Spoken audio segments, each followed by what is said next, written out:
માણસ હતા. આના અને જોઆકીમ ખૂબ જ ધાર્મિક અને પવિત્ર જીવન જીવતા હતા, પણ તેમને કોઈ સંતાન ન હતું તથા તેમની ઉંમર પણ થઈ ગઈ હતી. પણ તે નિરાશ કે નાસીપાસ થયા વગર ઈશ્વરનો સાથ છોડ્યો નહીં.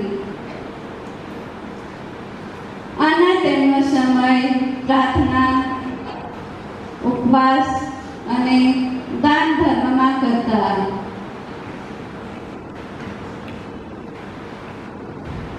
જોઆકીમ પણ ખૂબ જ પ્રાર્થના, તપ અને દાન ધર્મ કરતા.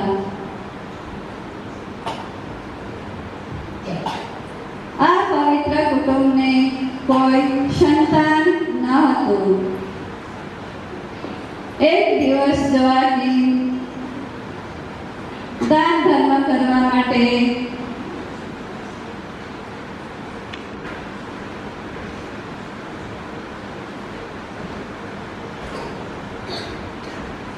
મંદિરમાં ગયા, પણ ત્યાંના નબીએ તેનું દાન સ્વીકાર્યું નહીં.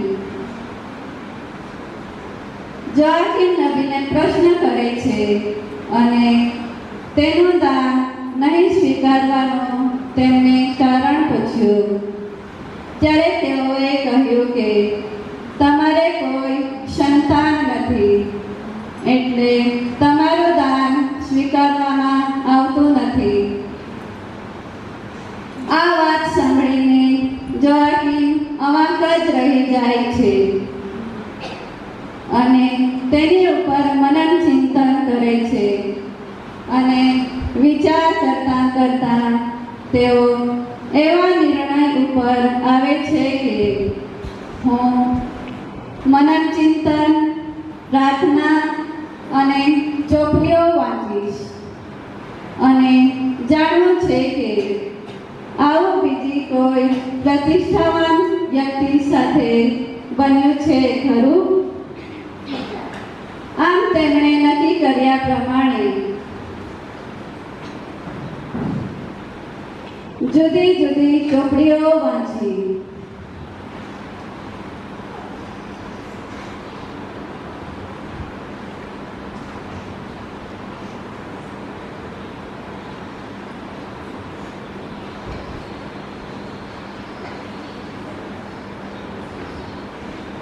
અને બાઇબલમાંથી શોધી નાખ્યું કે તેનાથી પણ પ્રતિષ્ઠાવાન વ્યક્તિ હતી, જેમની આપણે શ્રદ્ધાના પિતા તરીકે ઓળખીએ છીએ.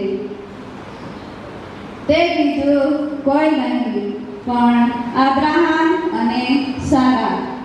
હા, તેમને પણ કોઈ બાળક ન હતું. કેવી રીતે ઈશ્વરે તેમને પસંદ કર્યા અને તેઓની ઉંમર હોવા છતાં ઈશ્વરે તેમને બાળક હોવાનું સદભાગ્ય આપ્યું. આમ તે પાછા ફરે છે, પણ હાર માન્યા વગર જોઆકીમ 40 દિવસ રાત અને તપ પ્રાર્થના કરે છે. આના પણ પ્રાર્થના અને તપ કરે છે. તેમની તપશ્ચર્યાથી ઈશ્વર પ્રસન્ન થાય છે અને તેમને એક બાળક હોવાનું સદભાગ્ય આપે છે. મને કહે છે, 9 મહિના પછી તારા ઘરમાં એક બાળકીનો જન્મ થશે અને તો તેનું નામ મરિયમ રાખજે. આમ જોઆકીમ અને આન્નાના ઘરમાં એક બાળકીનો જન્મ થાય છે. તે પણ એક એવી વ્યક્તિ જે ઈશ્વરના પુત્રની માતા થવાની હોય છે, જે જન્મથી જ નિષ્કલંક એટલે કે મૂળ પાપ વિના મરિયમનો જન્મ થાય છે.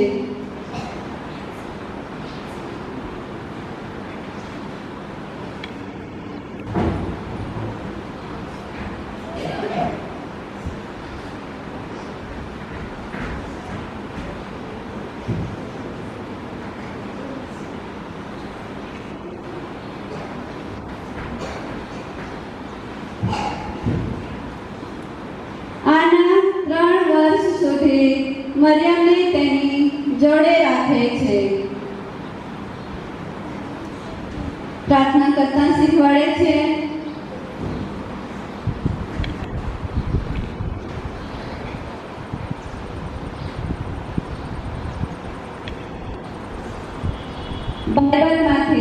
બાઇબલની વાતો શીખવે છે.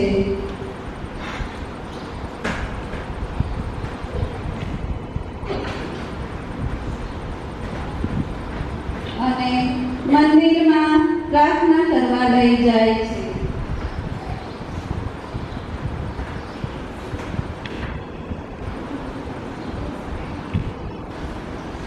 મરિયમને મંદિર સમર્પણ કર્યા પછી આના અને જોઆકીમ તેમનું જીવન દાન ધર્મ અને પ્રાર્થનામાં વિતાવ્યું.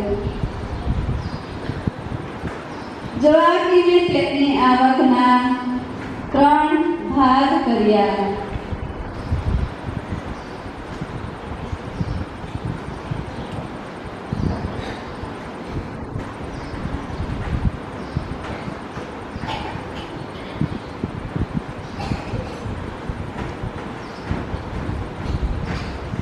મંદિરમાં અર્પણ કરવાનું,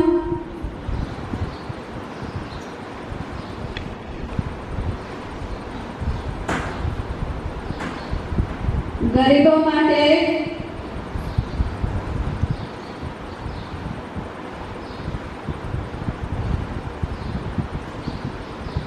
અને પોતાના માટે. આમ તેમણે પોતાનું જીવન સેવા કાર્ય અને દાન ધર્મમાં સમર્પિત કર્યું.